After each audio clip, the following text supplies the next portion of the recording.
Hi, this is Simon Cripps from Acvita Limited Website Design. This is a tutorial on how to manage a slideshow within your Acvita website. It's quite a nice idea to have a slideshow at the top of your website because it holds a lot of information in a short amount of space. You can see this website was fading from one slide to another, and if I move my cursor over it, it stops sliding. That allows me to go onto a link if I wanted to go onto a link without the slide moving on. If I click on the image, it will carry on clicking, or move away, it will have a transition from one slide to another. If I want to edit the slide, I'll click on Edit, and you can edit the slideshow as much as you'd edit a normal page, but you'll see all the different slides one under another. If you wanted to see all the different slides, they're in the source view separated by a div section. Now I don't normally recommend to go into the source hub, but if you're proficient with HTML and know how to do some basic coding, you can copy one of these divs, move it to the bottom and create a new slide and edit it as you see fit.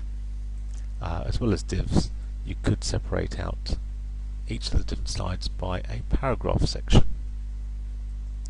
I'll cancel out of there. As you see, we've already logged in, hence we've got the edit buttons at the top. So if we want to edit the instance settings, I want to show the slideshow. If I don't want the slideshow shown, unclick there and it'll display all the slides one under another, and you can see how much space you save if you do have a slideshow. So let's turn that back on, go back into slideshow settings, turn it back on.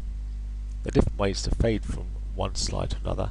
Currently it's just on fade. If I wanted to slide it in from the left, I'll just type in slide X. It is case sensitive. We'll save that, and as you can see, it'll slide, fade, slide, fade. Now you can try out the different styles that they have here.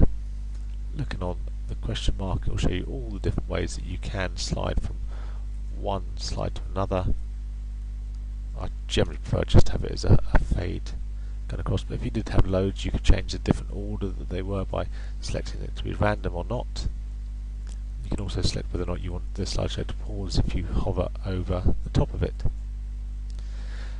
Finally, we have the time that the slideshow will be shown. So in milliseconds, that's 9,000 milliseconds or 9 seconds, and it'll take just 1 second to move from one slide to another. So we'll save those settings, come out, and we hope you've enjoyed this tutorial from Acvita.com. Please visit the website Acvita.com for more tutorials on website design or on online marketing. But for now, this has been Simon Cripps from Acvita.com.